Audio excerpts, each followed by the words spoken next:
Good evening, everyone.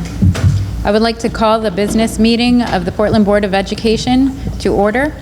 It is Tuesday, January 17th, 2017, and the Portland Board of Public Education is meeting at Lizeth Elementary School in the gym. May I please have the superintendent call the rules?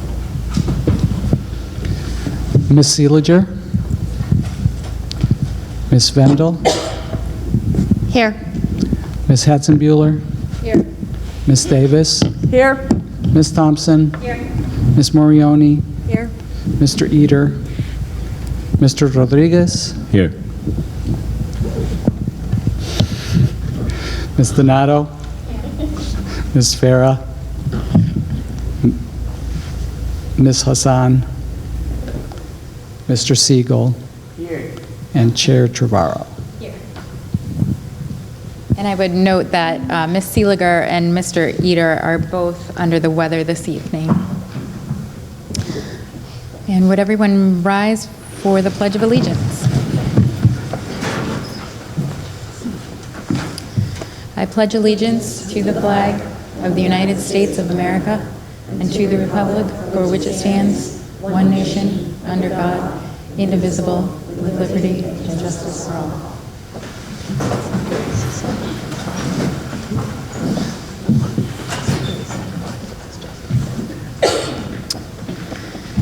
For the chair's report this evening, I just wanted to note that we, many of us here, attended last night the annual celebration dinner for Martin Luther King. Portland Public Schools was a sponsor this year. The superintendent, several board members, several staff members, and our student reps attended that with us. Of special note, one of our student reps, Saharla Farah, was part of the program, reciting a poem as a tribute to Martin Luther King. Keynote speakers were Najma Abdullahi and Sherry Mitchell. It was an enlightening evening with inspiring presentations, and I think we were all particularly proud to see so many of our young community leaders involved in the program. So thank you to the Portland branch of the NAACP for hosting such an important evening. It was really great. I wanted to note again that we are meeting on the 31st for a board retreat. The subject of that meeting is going to be workshopping our code of conduct policy. And that concludes my report. Moving on to the report of the students, we do have a presentation this evening from our Portland Hive representative, Christina Donato.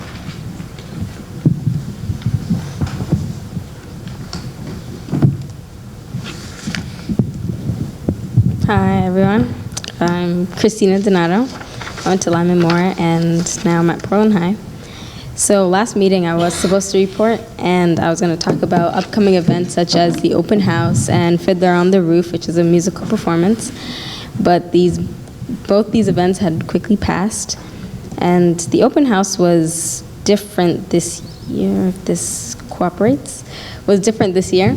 We had a scavenger hunt to involve the students, and they had a lot of fun, and they were able to win some gear, and they got some candy. Also, along with that, we had a TED Talk type thing to introduce the night with two very popular teachers. They got a lot of compliments from both teachers, parents, and students. Along with that, concluding the night, we had a bunch of snacks in the gym and a bunch of groups. The groups were like sectioned off, and the one table that got a lot of attraction was the boys basketball team, which are playing tonight versus Deering, which is a tough game. And they had like a golden ball there. They got a lot of attraction, kind of took away from the international club and cross country, but that was fine. And they got a lot of chatter, and it kind of showed how we're a very competitive school when it comes to sports. Along with that, our semester is ending this week, so we're all having midterms. We're getting out early, which is great, but we have exams. And along with that, the junior class is going off onto SATs, and they're able to do the Let's Get Ready program, and that'll help them with testing, and they'll go on college tours, and they also get provided a dinner there. And we use this program called Enriching Students to log in, and we're able to get into different homerooms and classes to get help on work during Bulldog Block when you're not able to come before or after school. And we go to a program called Bulldog Block, if I hadn't mentioned. We ended this semester with 318 students getting honor roll and high honor roll for the first quarter, and the second quarter wasn't completed yet. And the last thing I want to talk about is flags in our school. We got flags, and this is a new addition. This got a lot of attraction from a lot of students, and it was done by the International Club.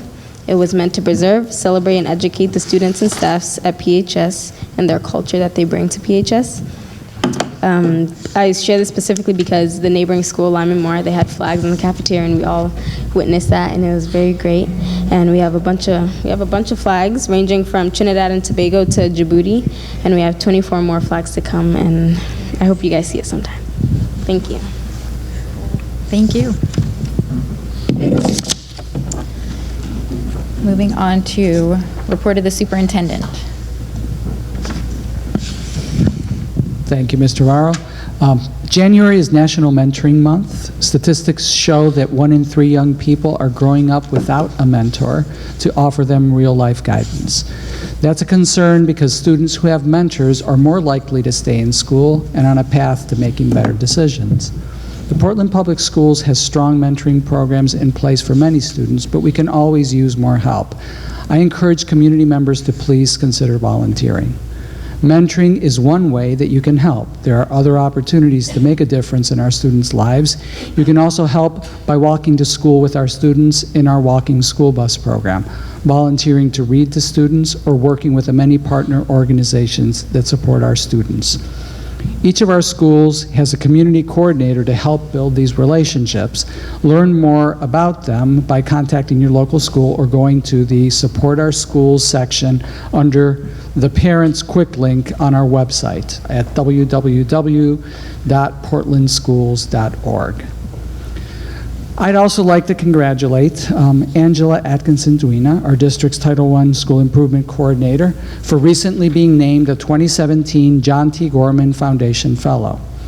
Founded by Tom Gorman, a grandson of L.L. Bean, the Portland-based John T. Gorman Foundation works to help disadvantaged Mainers and strengthen the state's families and communities. The John T. Gorman Fellowship is designed for professionals who aspire to be results-based leaders with the vision, confidence, and competence to advance change in programs, policies, and systems that can improve the lives of vulnerable people in Maine. Through a series of seminars and a site visit, the Foundation convenes up to 12 fellows to reflect, explore, and learn more about their leadership practice in the context of personal strengths, organizational roles, and the complex systems in which they work. Angela is among a select group of Maine leaders selected for this fellowship. The other 11 fellows include CEOs and executive directors of a variety of organizations that include the United Way of Greater Portland, NAMI Maine, Maine Immigrant and Refugee Services, and the Maine Women's Policy Center, to name just a few. Angela's selection is a testimony to the quality of her work and the type of outstanding employees we have at the Portland Public Schools. So congratulations, Angela, and I think we just found you a project to work on when the other 11 fellows come to visit. I sold them 2 other projects. So finally, tonight, we will be having a presentation from Lyseth Elementary School on their school success plan. But before we do that, as is our custom, we're going to highlight the Essence Award winner for Lyseth. And that person today, we'd like to present the Lyseth Elementary School teacher, Linda Whittam, with the Portland Public Schools Essence Award. This award is given to school staff members who embody the good work that is happening at their schools.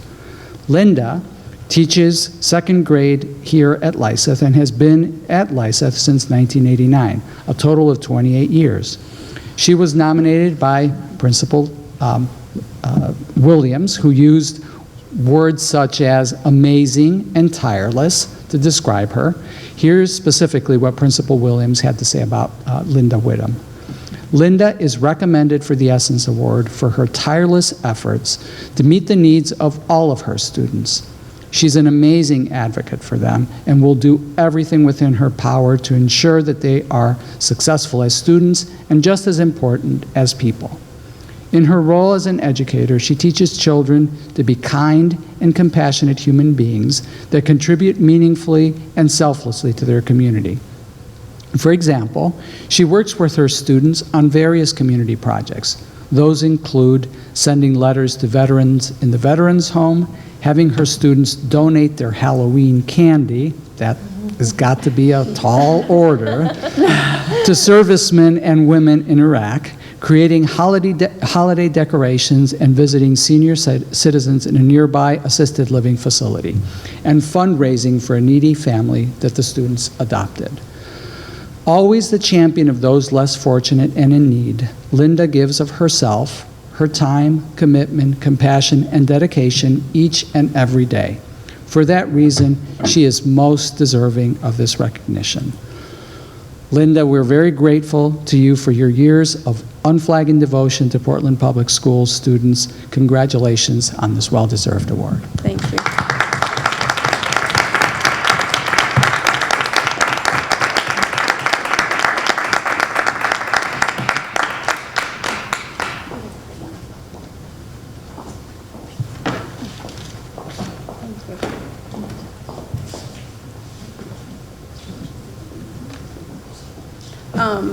First of all, thank you. I think this award could go to any staff member at Lyseth.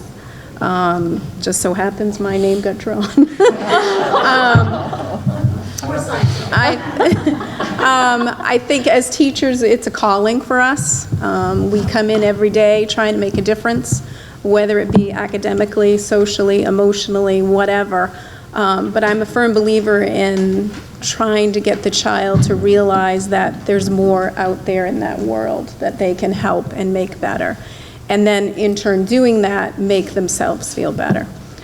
So I guess the word essence is kind of your spirit and your who you are. So I hope that I'm giving that to those kids and to let them know that they're important, but there's other people that need more too. So thank you, and thank you.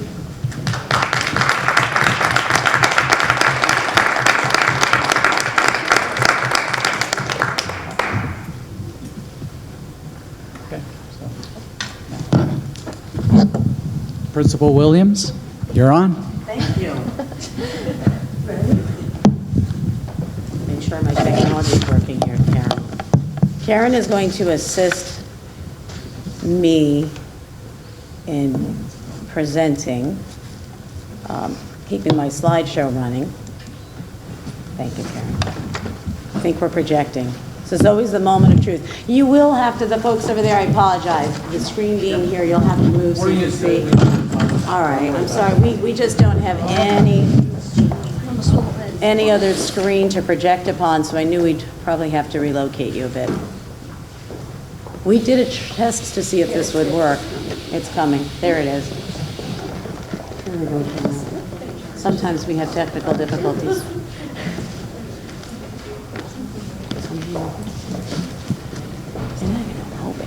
Well, thank you very much for coming to Lyseth. I know that that's not the usual, and you're here to be in the building with us as I give you sort of a state of the school address. We look at our school success plan as very much a document that's alive, it's living and breathing, and it's always changing. So tonight really truly is it's a monitoring of our progress. I'm going to give you an update on where we are. We've accomplished many things, but we've got many things yet to work on. So I want to begin by having you understand our leadership structure here at Lyseth. Basically, it's comprised of 4 major committees. Our literacy and numeracy obviously speak for themselves. We're focused on literacy, instruction, and professional development, and the same is for numeracy. But we also have 2 committees, one known as child study, or what you'll also hear as referred to as response to intervention. That committee convenes on a regular basis. It's comprised of of staff members at all grade levels, across all disciplines. And we come together and talk about children that are struggling and strategize about what to do for them differently, whether it be instructionally or emotionally, socially. We also have a PBIS committee, which really is, guides the work, leads the work around our school culture and climate, student behavior. We are the Lyseth Leopards, and if you come to Lyseth and you ask any kid what our code of ethics is or what's our standard for behavior, they say, be safe, be respectful, be responsible. And that is something that is known to even the smallest kindergartner through 5th grade.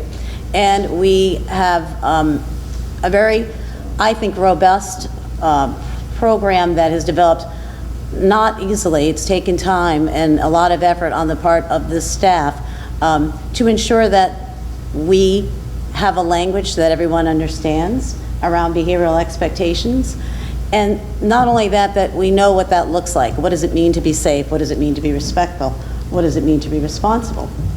And to commend students when they're doing that, doing what we expect of them, and to guide them and help them when they are not. And we have structures in place for students who are struggling with meeting those expectations. So these are the major committees. They're comprised of all our staff members. We have a leadership team that sort of acts as the overall guiding committee. And there's outreach of every person that's on the leadership team connected to those 4 major committees, which is why we have these intersecting bubbles. We try to come up with a visual that would help you understand that there's a lot of interdependence and there's a lot of communication across these committees. So the leadership team is comprised of myself, Peter McCormick, our assistant principal, the committee chairs, so the committee chairpersons from literacy, numeracy, PBIS, and child study, and grade level representation. We have every staff member, every constituency represented at leadership. So that's our English language learner teachers are at the table, our special educators are at the table, every grade level is at the table, administrators. So it really does, in our minds, keep communication moving in all the directions that it needs to, and so that we're always constantly talking about what we're doing. And the work that guides us is, of course, our school success plan. So I want to move to that. As part of our school success plan, all principals are asked to work with their teachers, their staffs, and talk about what they think they're doing well.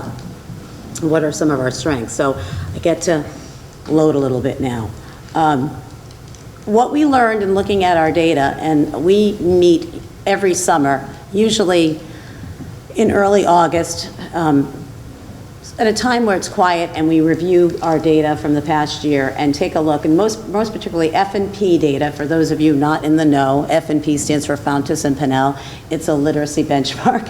It doesn't sound like it would be that, but it is. And we noticed that we have an upward trend as students move from grades K through grade 5.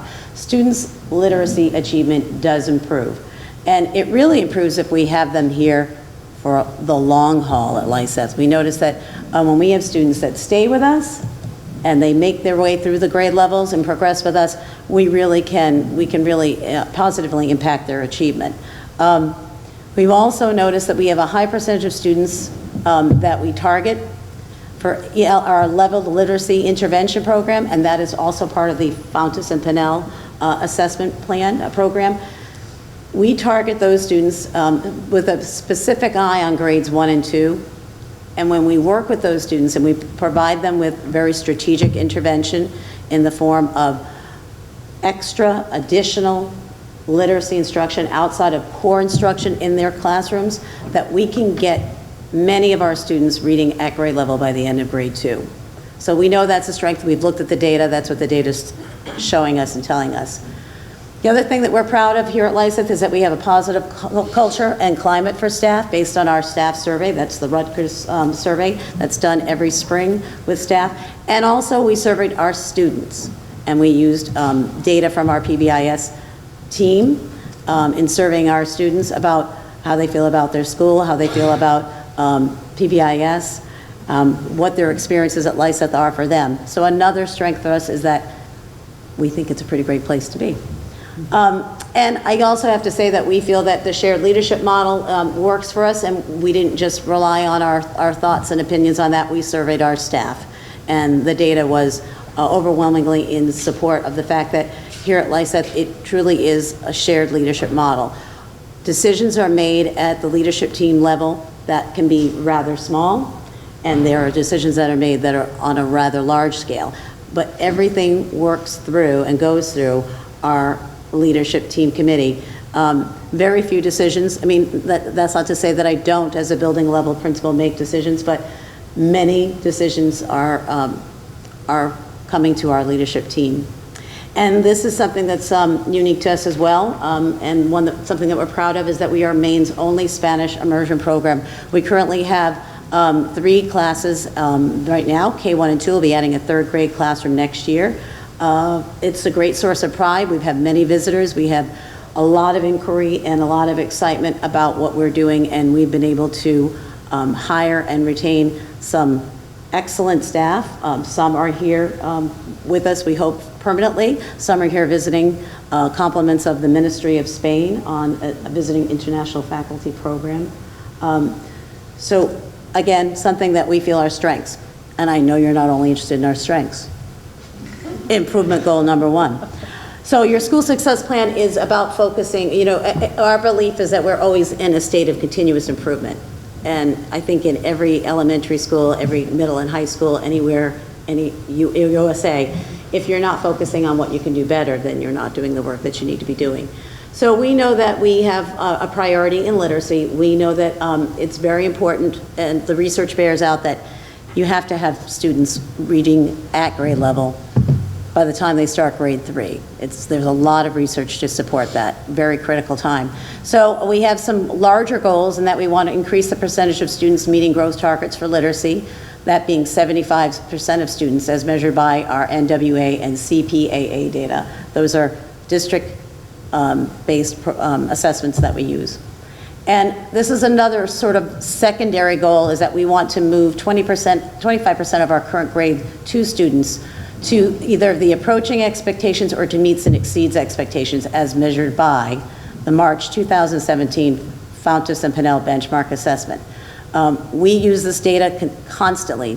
We are assessing and monitoring progress, so we know that this is where we're really anxious to see how we've moved kids, because this is where we can tell what we've been doing instructionally has gotten us what we wanted in terms of results. We also have some goals in numeracy. We use pre- and post-test data of our Envision program. We use CPAA and NWA data to identify students that need specific concept and skill reinforcement. We've gotten a lot better at looking at data, using the data to help guide and inform instruction.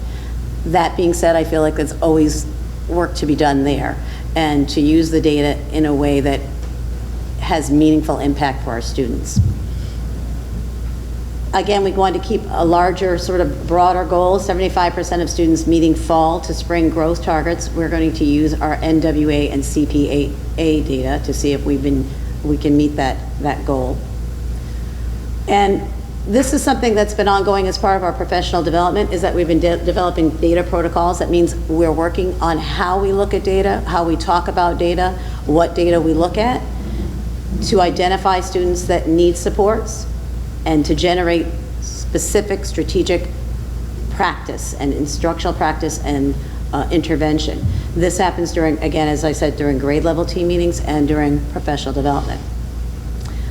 I'm going to kind of let Karen come on up and gain a little bit of notoriety here, in that she was the large force behind this, driving force, and behind this new literacy support that we have at LISETH. And we were very encouraged when we went to Ocean, and we made it happen here, and I credit you for that. Well, we were invited to join the Starting Strong endeavor.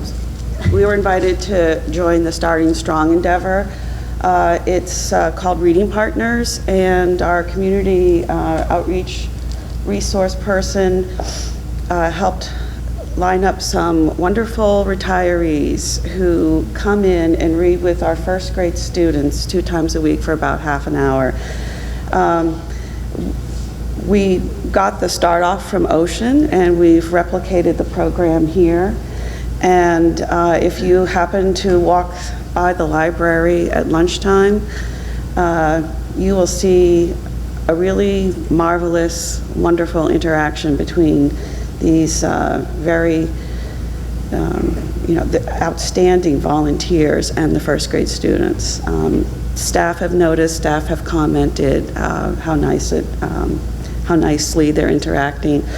And what we did also was we targeted students who were not quite at meeting the benchmark, so they were just a little bit lower than where we would wanted to see them. We call them bubble kids. They're almost where they need to be.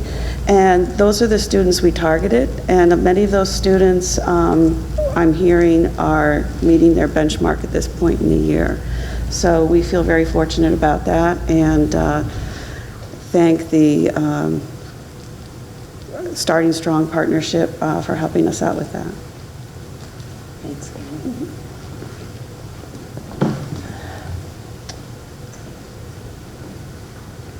The other thing that we have been spending quite a bit of time on is regularly assessing students to identify those areas of need and identify first and foremost who needs the intervention and support and what those specific skill lags are. And again, I'm going to give you more credit, Karen, but you can sit down. This is the work of our literacy professional development, and Karen is our half-time literacy coach, and she also teaches 2nd grade. So a lot of the work that I charge her to do and the planning that she does with me and with the leadership in her role as a leadership team is to work with teachers specifically on the analysis of those assessments, the administration. We did a lot of work around really having consistency around how we administer the assessments, and then where the rubber really hits the road always is what you'll do in the classroom to move students. What does that mean? What implications does it have for you instructionally? And that just speaks to what we've done here. Again, I jumped ahead of myself a bit, but that's what Karen and I are always talking the most about is, so now that we know the who, we know what the skill needs are, what does that mean in terms of what they need for support? And I've been intrigued that there's been all this conversation. I was kind of interested in knowing about the parent engagement policy. One of the things that we're trying to do is just that, is to talk about how we're going to meaningfully, the key word being meaningfully, engage our parents. And we did a little informal survey of parents and learned that this originated first from our Spanish immersion program parents, because their core instruction in literacy is taking place in the target language, which is Spanish. So if you are a parent of a student in one of those classrooms and you speak English and don't speak any Spanish, your responsibility is to support the learning of reading in English. And parents said, how do we do that? We need help. So we just had a night last week where we met with parents and we gave them practical instructional techniques, strategies, take-home activities, things that they could do to support the development of those literacy skills. And we'll be doing more of those kinds of things. A little bit more about math. Our program here at Lyseth is one of the 2 that is used at the elementary level. It's either Envision or Everyday Math. We are an Envision school. We use the pre and post-test topic test data. What that means is that students first are given a pre-test before a concept or skill is taught, then they're given a post-assessment, and we look at that. And I was charged, one of my goals as a professional this year, and working with Assistant Superintendent Crocker, I said, I need to get better at putting this data in one place and being able to access it and use it. So that's been a challenge that I've undertaken with a lot of help. Teacher meetings on classroom data, that's, again, to reiterate that we are using data protocols that we're coming together, and we're asking teachers to have a very specific focus about their conversations. It's about student work, it's about analyzing that student work, and it's about talking about what they can do differently in their practice. And we have a new program that is district-wide at the elementary level. It's Fast Math. It is used primarily to increase back fluency. So we have that being used in all classrooms. And again, we use that data to provide them with more regular and intensive practice. And what we have yet to do, so as I'm telling you, the school success plan, we are a work in progress. We have yet to find a way, and again, it sort of gets to that interesting conversation about parent engagement. Unlike a title school such as East End, where they have the Rise and Shine program, which I very much copied with our first innings program here at Lyseth, we rely solely on volunteers to provide us the support with before school programming. We offer 3 days a week, 30 minutes, it's from 8:15 to 8:45, Tuesday, Wednesday, Thursday, and we'd like to get a first innings fast math group so we could target specific kids who need more time with back fluency.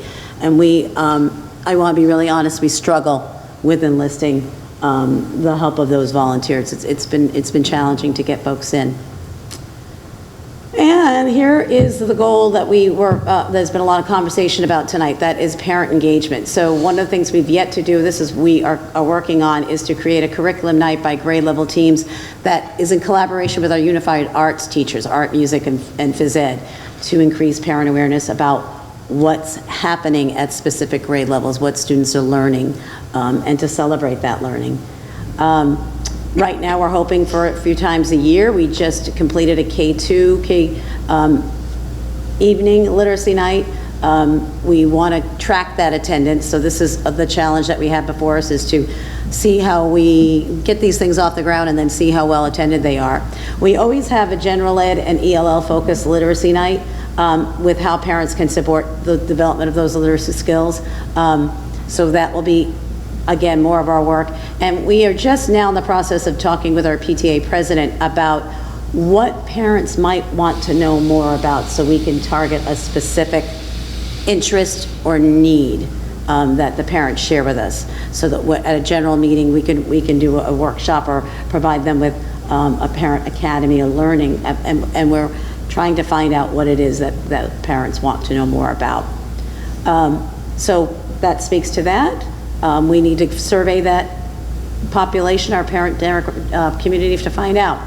What's interesting about where we are right now is that we've learned this. Our model for literacy instruction intervention is yielding positive student achievement results. We have work to do in math. Our data on the state assessment would bear that out, that we're performing really well in literacy. But we have work to do, and our feeling and belief is, at this point, is that we can replicate the model that we use in literacy. We can see some major student improvement for students in math. And I believe that another thing we've learned about ourselves and the work we've done to this point is that we are making progress toward using existing achievement data to help guide and inform instruction. And that is Lyseth. I did that in 15 minutes, right? 15? Was it good? Close? Do you want me to stay here in case there are questions, Superintendent Botana? Okay. Thank you, Karen. I appreciate it. Questions? Sarah? You talked about what the students' respect, responsibility, and... Respect, be safe, be respectful, be responsible. Okay. And totally not in your presentation, but I'm just curious. Thank you for, may I and please. Yeah, it's part of PBIS, and one of the things that we just added this actually over the holiday break, over the winter break. And again, it's the work of the PBIS team, and it's about courtesy, respect, showing your thanks appropriately. So we had a little conversation about this. You know, when you're up at the serving line, thank you for my fantastic chicken nuggets. May I please have a spork? Those kinds of things. So it's really sort of the simple things, but this is, I want to tell you that the work that we started, I don't know how many years ago. Can you remember how long ago it was when we started PBIS? Linda, a long time ago now. Not as long as I've been here. Not as long as Linda's been here. That's 28 years ago, just for you who are counting. It's been a while, and I want to tell you that it was a journey, and it did take years. It took time for staff investment. It took time for that learning to really be there and to become now what I feel like is sort of intrinsic. It's like, as I said, I challenge you. Walk down the hallway of Lyseth Elementary School and ask any student. It's a good feeling to know that kids understand it. They also know what it means. They know what it looks like. And we are constantly reinforcing them for when they are doing what we want or expect of them. I guess the only other thing I would say is thank you. I think that certainly the goals seem to be spot on according to the data, et cetera, and I like the enthusiasm and everything that you exude, Lyseth, so thank you very much. Sarah, I and appreciate it. that. Thank you. Go, Lyseth. Roberta? Uh-oh, it's a parent question. Oh, Roberto. Oh, Principal, thank you so much for sharing your success plan. I'm only kidding. Aside of asking the children through the hallways, when I have them at home, whether it's play dates or there's a couple of boys that I end up having to take to and from home in the school, and in the car and in my house, often you hear, be safe, be respectful, and be responsible. So it carries over well outside of the school. So it just shows how. And that's really the ultimate goal, because Absolutely. these are lifelong lessons, and it's about how you function, how you well, it gets back to you, Linda, and about being a good person and a contributing member of a larger society. So I'm really proud of it. It was a lot. I don't want anybody to think it happened overnight. It was a lot of work and a lot of time, and that committee is always looking for ways to incentivize students and to keep the learning fresh, because sometimes we forget over vacations, long breaks. We can, kind of have to remember the expectations for how is it that we walk on the hallway? What are those expectations in the cafeteria? What's expected? What's an inside voice? What's an outside voice? What do we do in the bathroom? What don't we do in the bathroom? All those things. So, any other questions for me? So I just wanted to add, so you mentioned the informal survey that you did of some of the parents, and I was wondering, from your Spanish immersion program, out of those parents, often I've heard that there's also challenges in getting the kids to practice the Spanish outside of the school, because the parents might not don't speak the language, right. So I was wondering if that's also some of the feedback that you received, and if there have been any parents or community members that have offered help with that. I've heard from some Casco-based students who have gotten together with some other groups in the community to have some breakfast or lunch during the weekends, where it's a table of Spanish speakers, and the kids who've taken Spanish classes get a social environment to practice their new learned language or their second language. It would be great to tap into a resource for our parents. The only thing I can say to them is go to duolingo.com. That's what I use. I think that they really are seeking, many parents, because we have such a committed parent community, they're going on, and they're seeking that learning out themselves. I don't know if Mike Bove is a parent of a kindergartner, and he said, I really am getting on Duolingo.com. I really am trying to learn, because my kindergartner is understanding far more than I thought he would at this point in his learning. So he understands the implications that has from. The bigger issue, Roberto, oddly enough, that's an issue. I think parents, from what my conversations, and I have a Spanish immersion advisory committee, we meet 4 times a year. The ongoing commentary from them has been, I don't know how my child, they're worried about how their kids are going to learn how to read and write in English, and to be, and that's their concern is, how do I support that? I'm not an educator, I don't know how to do that. So we hope that we gave them some pointers in that direction, but it would be really great, I think, for those parents who have an interest in trying to be able to speak some Spanish with their children and to keep that going at home would be great. I really think that's a great suggestion. And one of the people on our Spanish advisory committee is Becca Lynch-Nichols, and she's a classroom teacher at Casco Bay. She's a world language teacher, so maybe it's going to be an easier proposition to support that than I think could be. We'll see what we can work out. Volunteers. Other questions or comments? Anybody else? Thank you, everybody. Thank you. Appreciate it. Thanks. Disconnect. Henry, do you want me to totally wheel out? At one time he said he wanted me to wheel out. I just want to thank Principal Williams. This is an outstanding presentation. I think you've done a terrific job of representing the work that's going on at Lyseth, particularly the work that you're doing around using data. And so I just want to thank you for your hard work and for your team's hard work. Mr. McCormick, Ms. Whittam, thank you very much as well. So. Superintendent Botano. Thank you very much. Good night, everybody. Okay. Oh, And I tried to recruit Mr. Rodriguez to do an ice climbing lesson with your kids as part of your first inning program. So, but we have to check with our attorney to make sure that that's okay. So. That could be problematic. I don't know. Good night, everyone. Thank you. Good night. Thank you. Thanks again. okay. Moving on to report of the secretary. Consideration and action to approve the meeting minutes of January 3rd, 2017. Is there a motion? Ms. Morioni, seconded by Mr. Rodriguez. Are there any questions on the minutes? Seeing none, is there any public comment on the minutes?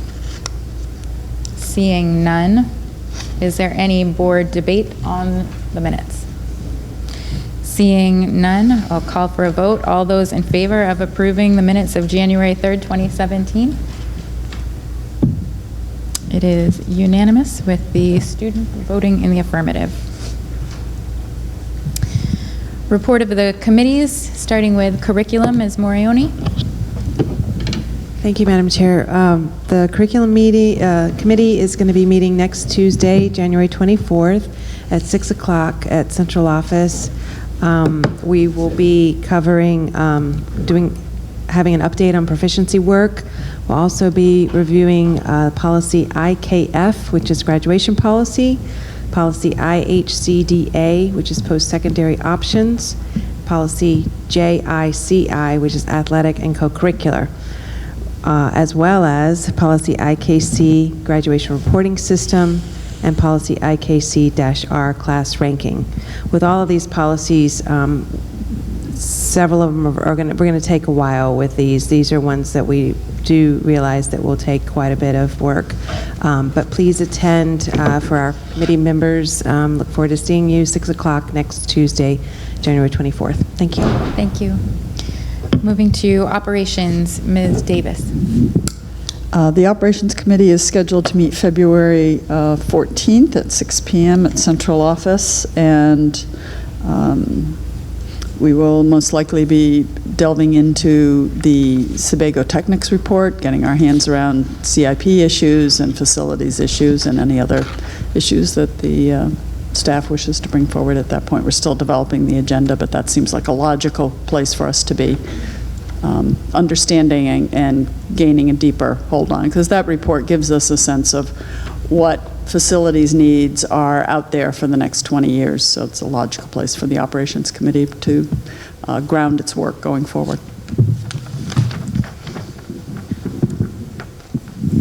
Finance, Ms. Hatzenbuehler. A few updates for the Finance Committee. There's a joint finance meeting with the city on the 26th at 5 p.m. to discuss the CIP. I believe that Mr. Jennings is putting forward the CIP requests for the city.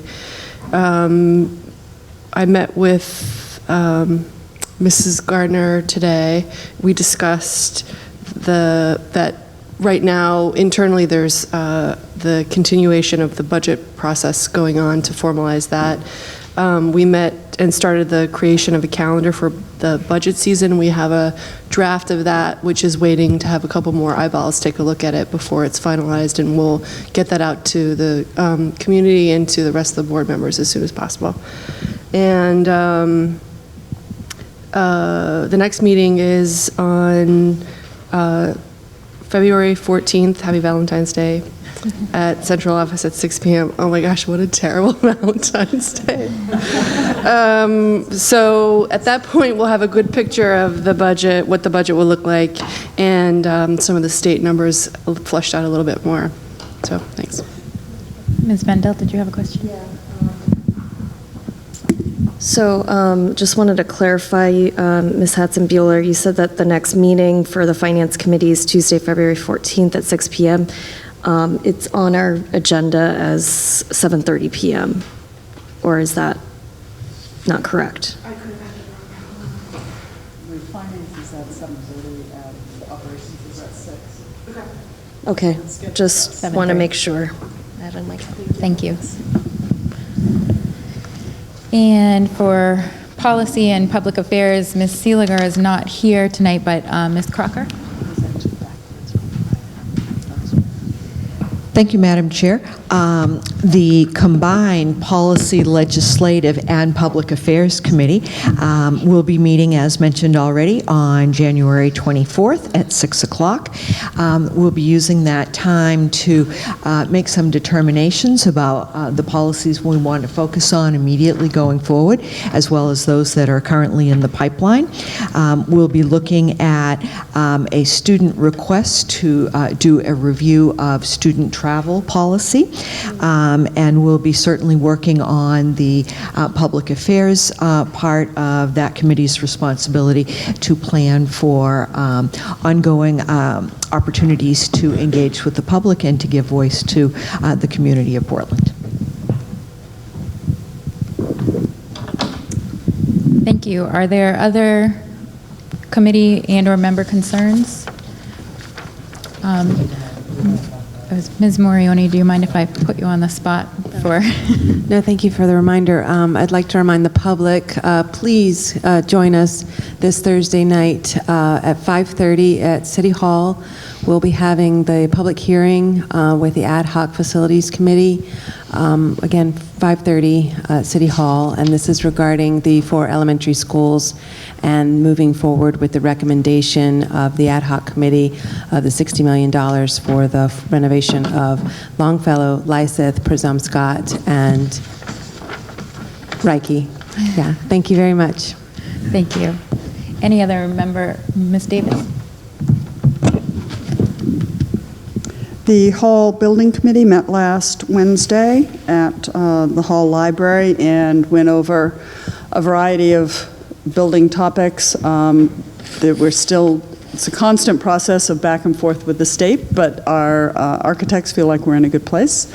We reviewed the latest there are kind of a series of small tweaks to the building as we kind of get through that negotiation process, but I will share with the public that it is very exciting to see what this state-funded school is going to look like, and very exciting to see what that state funding will actually provide in terms of a school for us going forward. And we're beginning to get down to some of the kind of fun parts, smaller subcommittees that'll be dealing with, looked at some finishes and colors and, naming and playground, some of those kinds of things. So it's getting to feel really real at this point as it works forward. And we anticipate going out to bid this spring and having shovels in the ground right after school closes. So very exciting. Thank you. Moving on to consent items. Would the superintendent please read the consent items? Yes. First, food services received a donation of $100 to go towards the outstanding balance at the Hall School breakfast program. That's from Kathleen Brogan of Freeport. Thank you, Ms. Brogan. The Paths Automotive Program received the following donations: a 1999 Dodge Durango from Kevin Bellinger of South Portland, 2002 Chevy Impala from Karen Hansen of South Portland, and a 2001 Nissan Altima XE from Janice and Kenneth Bailey of Portland, and also a Buick Century from Margaret Dion of Wyndham. So thank you for all of those donations. Thank you. Moving on to old business, we have consideration and action to authorize the Portland Board of Public Education to recommend to the Portland City Manager FY18 capital improvement project request totaling $5,019,494. Is there a motion? Ms. Davis, seconded by Ms. Hudson-Buehler. Will the superintendent speak to the motion?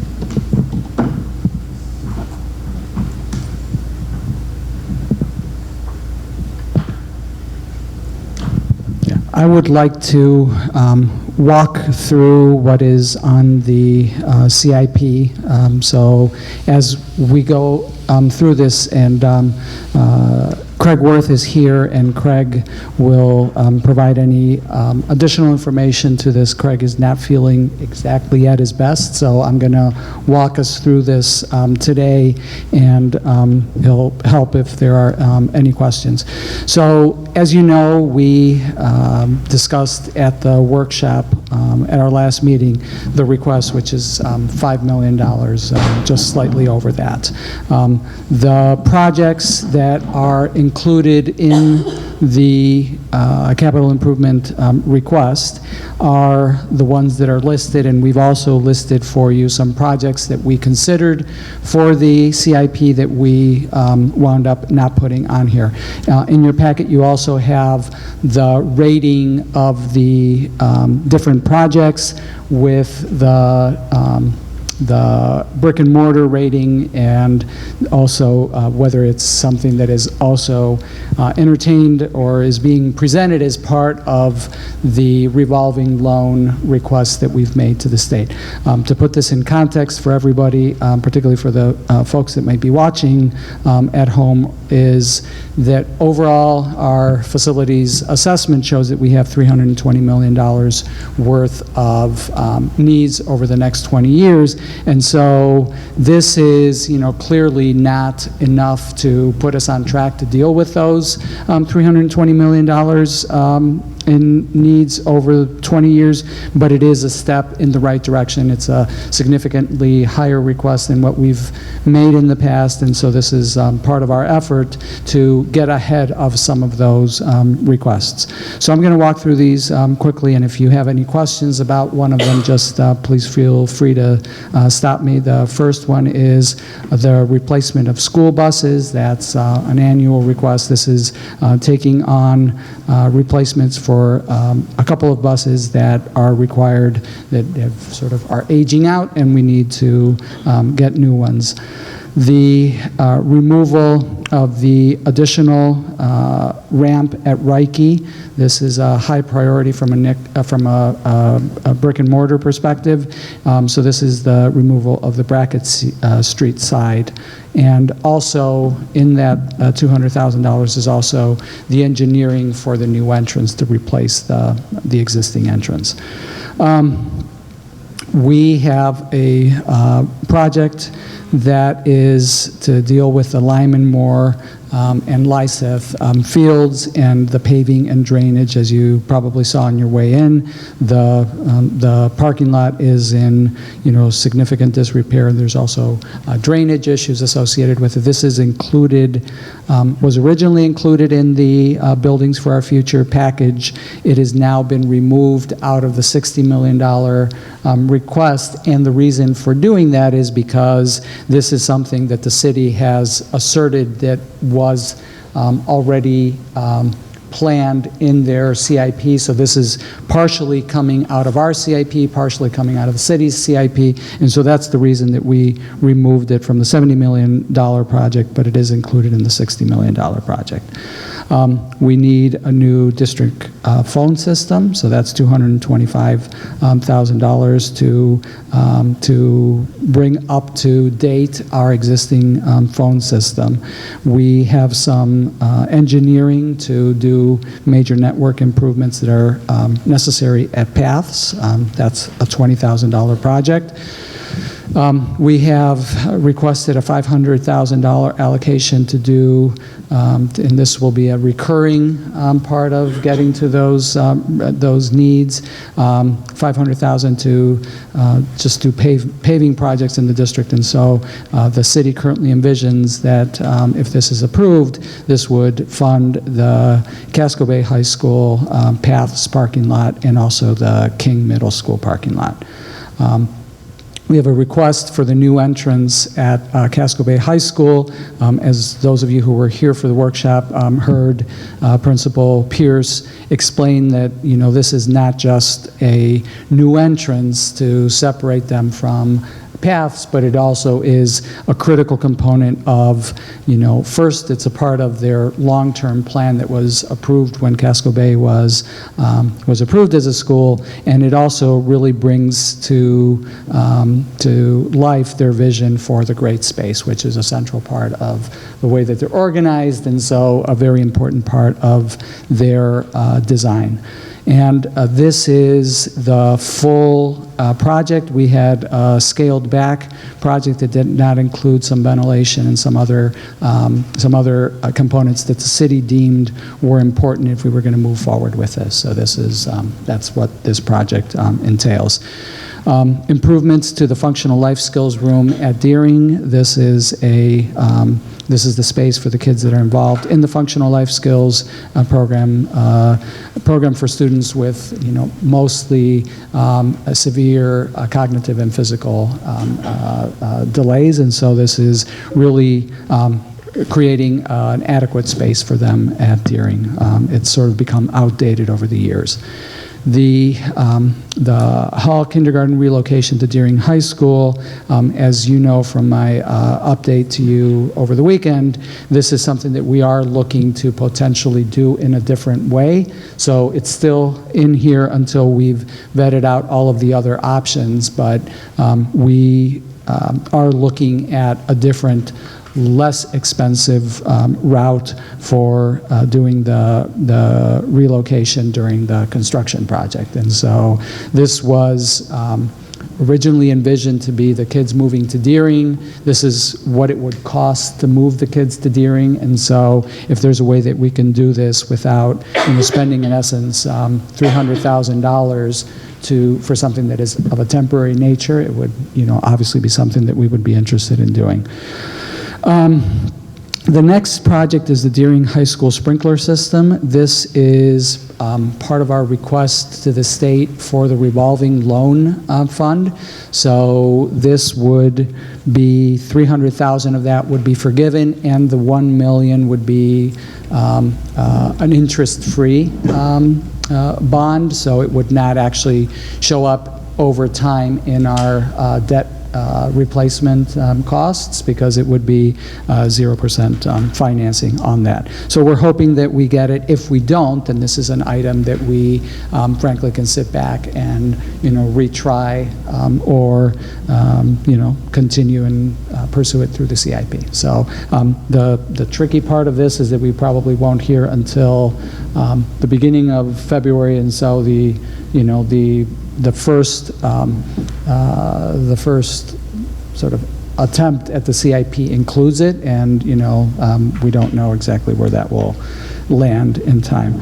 Replacing the Lyman Moore boiler is a priority. We obviously can't have that fail, and then we have some repairs that need to be done to the East End Community School on the exterior wall. And I think this is important to point out because, as you know, We have, East End is one of our newer schools, but even new schools have ongoing upkeep that is required, and important for us to prioritize it so that they don't fall in the state of disrepair that some of our other buildings have fallen into.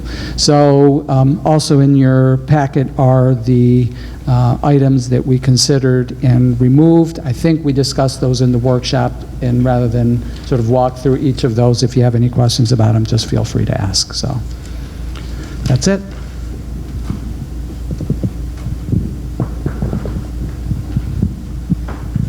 Are there any questions on the motion?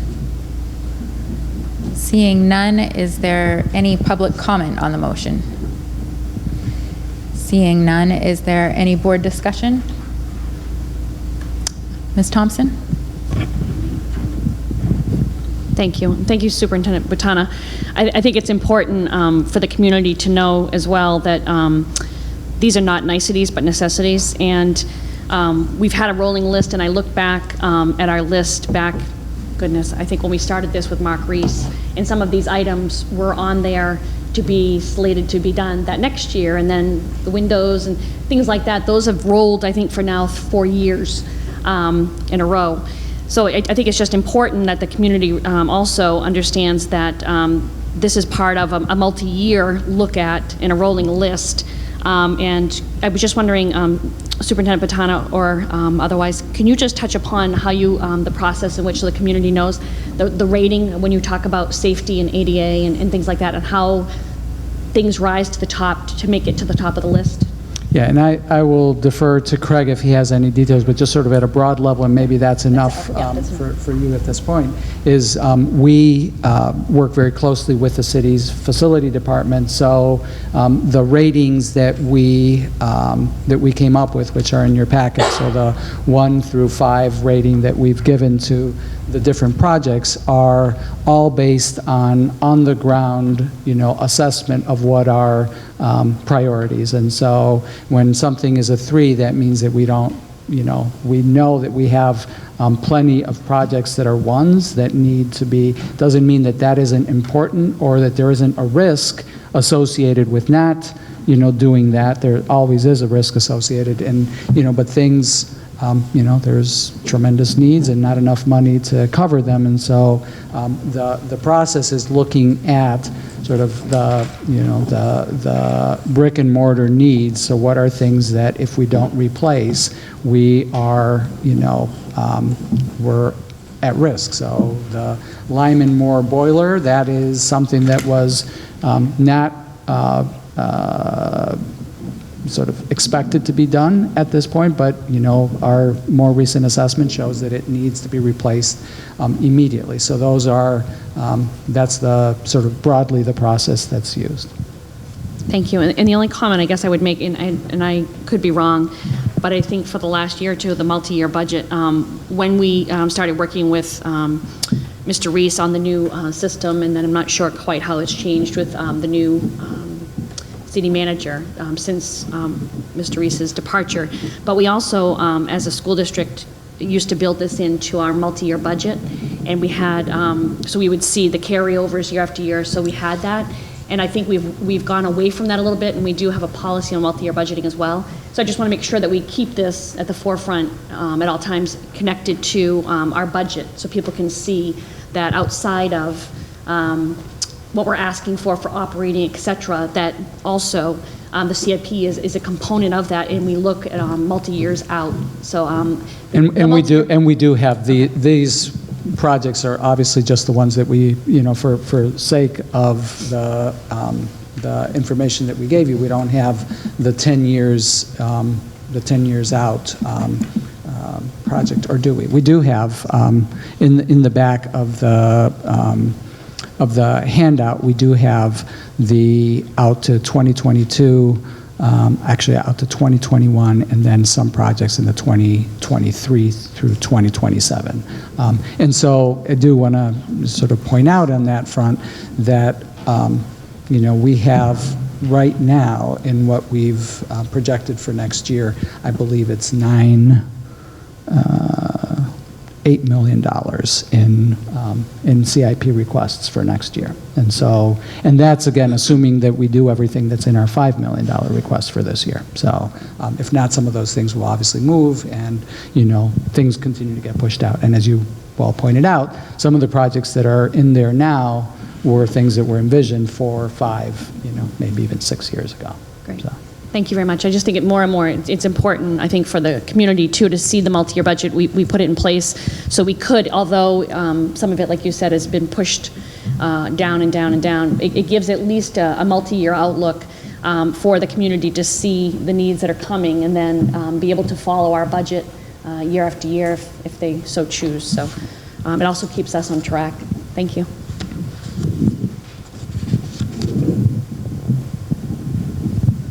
Any other board member comments? Seeing none, all those in favor of authorizing the Portland Board of Public Education to recommend the Portland City Manager FY18 capital improvement project request totaling $5,019,494, please indicate. And it's unanimous with the students voting in the affirmative.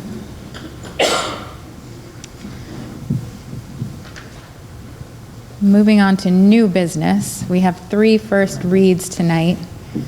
There's a first read to authorize the 2017-2018 school calendar. In B, we have a typographical error. It should read, first read to adopt policy KB, family engagement policy. Sorry, school and family partnership policy. And C, we have a first read to delete policy KBF, parent partnership policy. And where there are first reads, there is no comment. Moving on to personnel, consideration and action to approve the personnel items listed. Is there a motion? Ms. Vendel, seconded by Ms. Hatzenbuehler. Would the superintendent like to speak to the motion? Yes, these are 2 positions that are currently included in the budget. They're replacements for people that have transitioned to different assignments or left. Are there any questions on the motion? Seeing none, there is no public comment where they are personnel items. Is there any board discussion? Seeing none, all those in favor of approving the personnel items listed, please indicate. It's unanimous with the students in the majority. We do not have a board focus on educational issues tonight. And where it is before the hour of 10 o'clock, we will take public comment on any items not listed on the agenda. Seeing no public comment, I would call for a motion to adjourn. Ms. Davis, seconded by Ms. Thompson. All those in favor? It's unanimous.